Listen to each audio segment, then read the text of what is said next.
Hi, thank you very much for what you did this morning. I do a class. I'm Pam Gacha from Michigan, still waiting to know whether we're state government. But I do a class encouraging women to run for office and use many of the things that you started out with, why they have to run for office, kind of thing.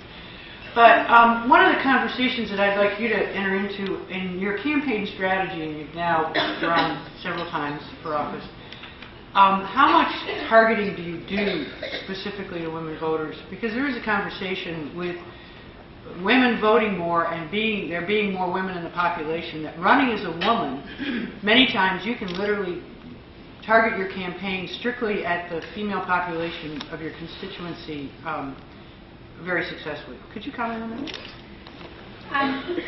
I didn't really, when I ran for the first time, I didn't make an overt point of running as a woman.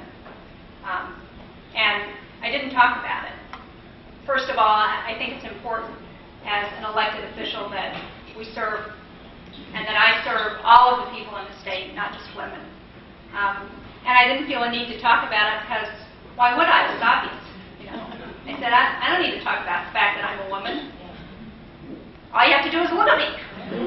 You know, I look different, I sound different. We did target, in that election, we targeted pro-choice Republican women because we thought that was a group of women that I ought to be able to appeal to and bring them over from my Republican opponent. So we did some of that targeting, but I don't know what we're going to do in this election because I've just gotten into the race 2 weeks ago and we haven't done any polling and we haven't looked enough at what we need to do yet to win.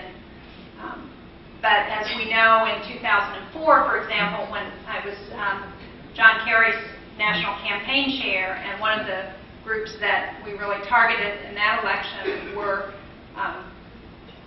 single, non-college educated women, ages, I think it was like 24 to 40 or something in that range, because we knew that they were undecided, that if we could get them to the polls, they tended to vote Democratic, and that they could make a huge difference in that race.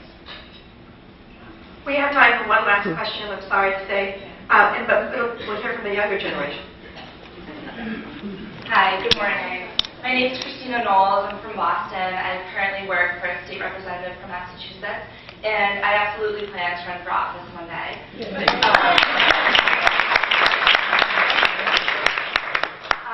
However, my male peers who are the same age as me in the same position are never told that they need to wait till they have more experience until they're older, and I constantly am. And I guess I'm wondering if you would advise on how to deal with that. I mean, we have a state senator from Massachusetts who was elected when he was in his mid-20s, and I can't imagine anyone told him to wait. So if you have any words of encouragement, that would be wonderful. Actually, I used to get students from the Kennedy School of Government come frequently to see me with that very question. And my advice to all of them, male and female, was actually wait.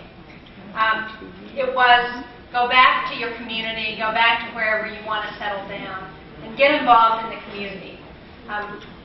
Work on whatever appeals to you, work on what you care about, but build a base to run.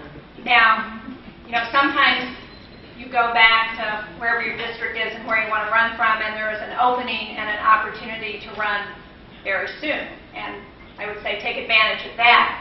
But I think it's important to have some life experiences so you can identify with the voters that you're trying to serve. So you know what it feels like to earn a paycheck, to have to go out and buy groceries, to come home late at night and deal with your kids or whatever. But so you build some of those life experiences. So I'm a believer that for everybody, it's important to know why you want to run for office and know what you want to get done and what you believe in when you do that.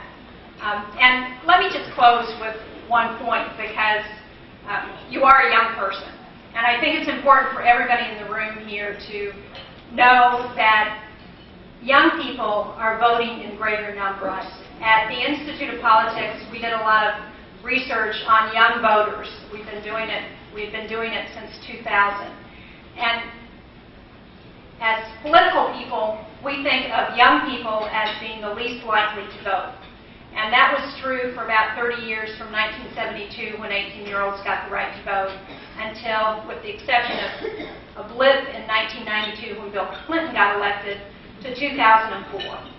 But in the months leading up to 2004, we saw an increased engagement on the part of young people, 18 to 24-year-olds. And in fact, in 2004, 1 million more people under 30 voted in that election than over 65.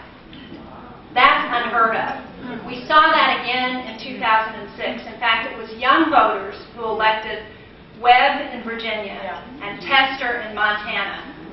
We have done some research on that. It's very clear. They're the ones who turned the United States Senate Democratic. So don't ignore those young voters.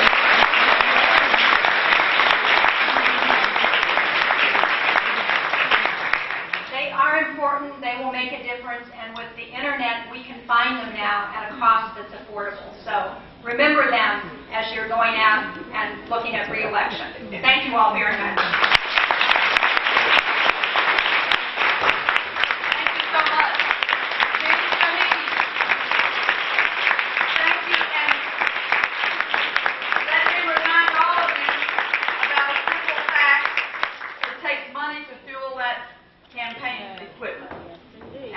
Checkbooks can come out whenever you feel so moved, but that is another one of the barriers that women have to leap, and that is writing checks and putting your money where your mouth is on your own campaign and on the campaigns of fellow women.